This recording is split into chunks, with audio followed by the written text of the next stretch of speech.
Taon-taon tuwing sasapit ang buwan ng June ay pinagdiriwang ang Lesbian, Gay, Bisexual and Transgender Pride Month. Ito ay para alalahanin ang nangyaring kaguluhan noong 1969 sa Stonewall at para na rin ipanawagan ang pagkakaroon ng equality, lalo na sa larangan ng hustisya at oportunidad. Bilang pakikiisa sa LGBTQ Pride Month at pagbibigay pugay sa kanila ay talakayin natin ang mga krimen na kinasangkutan ng ikatlong lahi. Unahin natin ang kaso ng trans Pinay na si Melody Bruno. Malusog na umalis ng bansa para magpunta sa Australia at makipagkita sa kasintahan. Makalipas ang mahigit isang buwan ay iniwi ito sa Pilipinas na isa ng malamig na bangkay. Sa kabila ng pag-amin ng may sala ay nakulong lamang ito na hatulan ng 22 buwan na pagkakakulong. Ano ang nangyari kay Melody Bruno sa Australia at may kinalaman nga ba ang pagiging trans Pinay nito kaya tila naging mailap ang hustisya para sa kanya? Bago ko po ipagpatuloy ang ating kwento, sa mga bago po sa channel ko at nais sa mga ganitong klase ng kwento ng krimen na nangyayari sa loob at labas ng ating bansa ay maaari pong pakipindot ang ating subscribe button at notification bell para ma-notify kayo pag may mga bago tayong upload na videos. Mabait, magalang, masiyahin at mapagbigay. Ganyan ilarawan ng pamilya at mga kaibigan si Melody Bruno. Ang kanyang pamilya ay simpleng mga mamamayan lamang na naninirahan sa Tandag, Surigao del Sur, kung saan katulad ng ibang bata ay lumaki si Melody sa isang payak at simple lamang na pamumuhay ng kanyang mga magulang. Tulad ng ibang bata ay mahilig ito na maglaro sa lansangan, tumambay sa bubong ng kanilang bahay, umakyat sa mga puno ng mangga at kumain ng ice candy kasama ang ilang mga kaibigan. Habang lumalaki ayon kay Melody ay nahilig siya sa musika at sa tuwing makakarinig ito ng tugtog ay agad niya iyong sasabayan ng sayaw na siya namang nagbibigay ng aliw sa mga nanunood. Sa murang edad ay alam na niya ang kanyang kasarinlan at maswerte siya dahil supportive ang pamilya sa kanyang landas na nais tahakin. Nang magtapos sa Surigao del Sur University, ay lumuwas si Melody ng Maynila para sa magandang opportunity at para makatulong sa dalawa pang kapatid na nag-aaral. Sa galing nito sa salitang Ingles, ay agad naman itong natanggap sa Alorica bilang call center agent. Habang nagtatrabaho ay umuupa ito ng isang kwarto sa Makati City. Sa kabila ng busy sa pagtatrabaho ay may isa pang hilig si Melody. Ito ay ang paglahok sa mga beauty pageant at favorite nito ang pagsagot sa mga katanungan.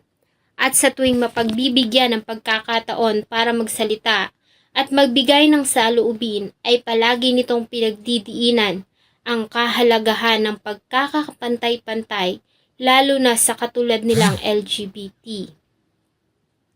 Sa kabila ng lahat ng ito ay tila may kulang. Tulad ng iba, ay pangarap din ni Melody ang magkaroon o makatagpo ng isang lalaki na magmamahal at tatanggapin ang kanyang pagkatao. Ayaw ni Melody ng isang Pilipino. Mas gusto niya ang ibang lahi. Para kasi sa kanya ay mas matatanggap ng mga ito ang kanyang kasarian bilang kinikilala sa ibang bansa ang pagpapakasal ng LGBT. Dahil dito, ay isa din si Melody sa mga gumamit ng dating site para makahanap ng pag-ibig. Hindi nagtagal ay nakilala niya ang isang Australiano sa katauhan ni Andy. Si Andy ay nakabase sa Wagga Wagga, New South Wales, Australia. Hindi lingid sa kanyang kaalaman na si Melody ay isang trans Pinay. Sa kabila nito ay genuine ang pinakita nitong pagmamahal kay Melody. Sa katunayan, ay 2 beses itong nagpabalik-balik sa ating bansa para makilala ang pamilya ni Melody. Nang tumagal ang kanilang relasyon ng halos 1 taon, ay napagplanuhan ng dalawa na si Melody naman ang magpunta ng Australia. At ito nga ay naisa katuparan nila noong August 2019. Umalis ang malusog at masiglang si Melody ng Pilipinas para magbakasyon ng 3 linggo sa nobyong si Andy sa Australia. Pagdating sa Australia, ay tumuloy sila sa farmhouse nila Andy sa Wagga at para malibang ang nobya ay nagtungo sila sa Sydney at Snowfields para mamasyal. Ayon kay Andy, ng mga huling araw ni Melody sa Australia ay nagkaroon sila ng maliit na di pagkakaunawaan hanggang sa dumating na nga ang petsa ng flight nito pabalik ng Pilipinas. Dahil sa hindi magandang atmosphere na namumuo sa dalawa, ay tila nakahinga na maluwag si Andy nang ihatid niya ito ng airport para sa flight nito pabalik ng Pilipinas. Ayon kay Andy, ay nagpatuloy naman ang kanilang pag-uusap ng nobya tulad ng dati. Hanggang sa isang araw ay nagulat na lamang siya nang may kumatok na mga pulis sa kanilang pintuan. At dito ay binalita nila sa kanya na patay na si Melody at namatay ito sa ospital sa Wagga. Ang balita ay kinagulat niya dahil sa buong akala niya ay nasa Pilipinas na ito. Ano ang nangyari kay Melody mula nang iwan ito ni Andy sa airport? Buong akala ni Andy, sumakay si Melody ng eroplano at umuwi na ng Pilipinas. Lingid sa kanyang kaalaman na may iba pala itong plano. Sa halip na umuwi ay nagtungo ito ng Sydney at Queensland bago ito bumalik ng Wagga. Habang karelasyon si Andy ay may nakilala itong lalaki sa dating site. Ang lalaki ay kinilalang si Ryan Toyer, isang corporal ng Air Force na nagtatrabaho sa RAF base. Para malaman ang totoong nangyari kay Melody ay dumalo si Andy sa ginawang pagdinig ng korte sa kaso sa unang pagkakataon. Doon ay nakilala niya ang lalaking si Ryan Toyer, isang corporal, nasa 33 years old, maganda ang katawan at bata pa kumpara sa kanya. Sa ginanap na pagdinig ay inamin nito ang kanyang ginawa. Ayon sa salaysay ni Ryan Toyer, ay nakilala niya si Melody sa isang dating app 3 linggo na ang nakakalipas. Nagkaroon sila ng relasyon at tumuloy ito sa kanyang bahay. September 21, 2019 ng hapon ay nagkaroon sila ng pagtatalo nang malaman niya na may kinakausap itong ibang lalaki sa cellphone. At pinalayas niya ito. Para magpalamig ay umalis siya at nagtungo sa isang local pub. Nang bumalik ng pasado 9:00 na ng gabi, ay nadatna niya pa rin ito sa kanyang unit. Ayon kay Andy ay nag-usap sila at muling nagkaayos. Pagising ng umaga September 22, 2019, ay nagkaroon sila ng pagtatalik. Habang nagtatalik ayon kay Ryan, ay nasanay na siya na inilalagay ni Melody ang kanyang kamay sa liig nito. At sa tuwing mahigpit na ang pagkakasakal, ay tatapakin siya nito hudyat para luwagan niya ang pagkakasakal. Subalit ng mga pagkakataon na iyon, ay hindi siya tinapik nito at huli na nang mapansin niya na wala na itong malay at hindi na humihinga. Nang mapansin nito ay agad siyang tumawag sa emergency hotline na 000 at habang naghihintay sa mga paramedics, ay nagsagawa umano siya ng CPR para subukan pang iligtas ang nobya. Dahil sa ginawang pag-amin ay hindi na kinailangan ng mga paglilitis. Sa halip ay dumiretso na ang hukom para sa pagbibigay ng hatol. Noong una ayon sa kanila ay aksidente ang nangyari at pinalaya nila ang nasasakdal. Subalit nang malamang may pagkakamali sa binigay na hatol ay muling naglabas ng pahayag ang hukom. At sa halip ay hinatulan nito si Ryan Toyer ng pagkakakulong ng 22 buwan lamang. Ang hatol ay mabilis na kumalat at nagsindi ng apoy sa mga damdamin, lalo na ng mga LGBTs. Dahil para sa kanila ay hindi sapat ang naging kaparusahan. Maliban dito ay nagkaroon din ng discrepancies sa ginawang hatol.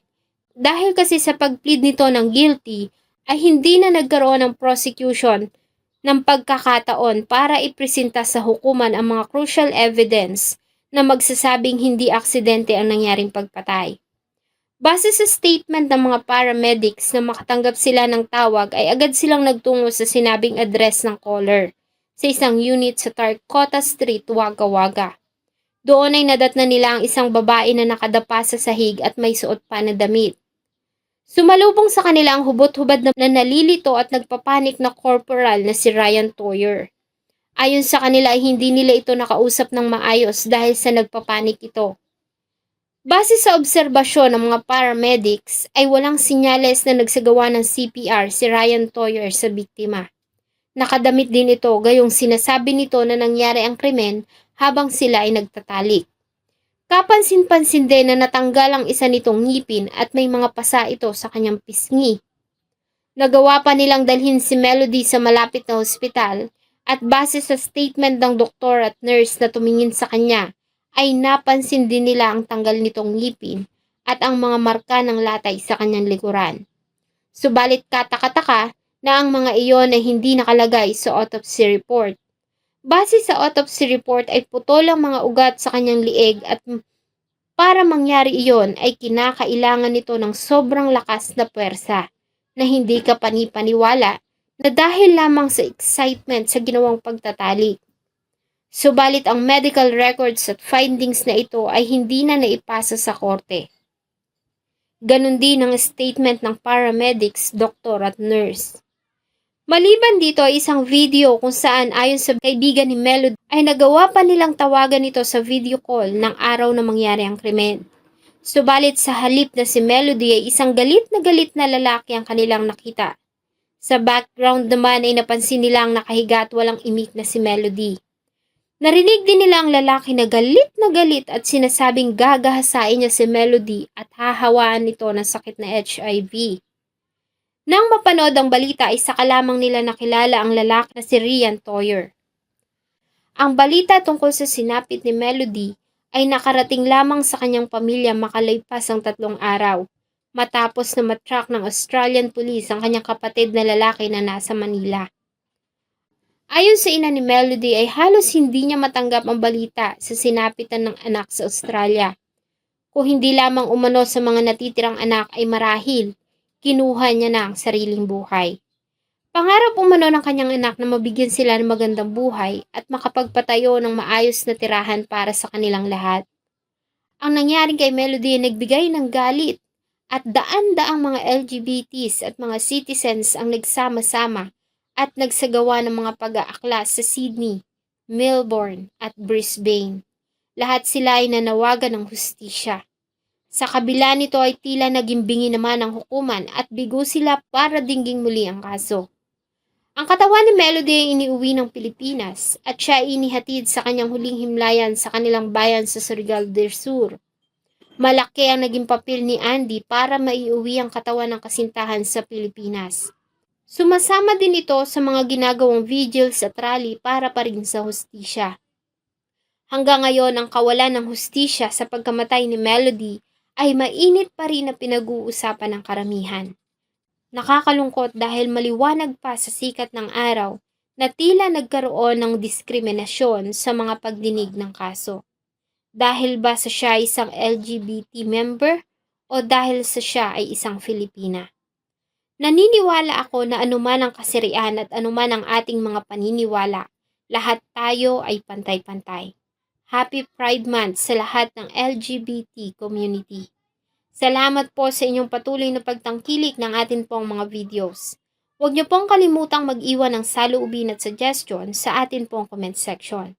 Sana po ay samahan niyo po akong muli sa susunod pa nating mga episodes. Thank you so much po and see you on my next video.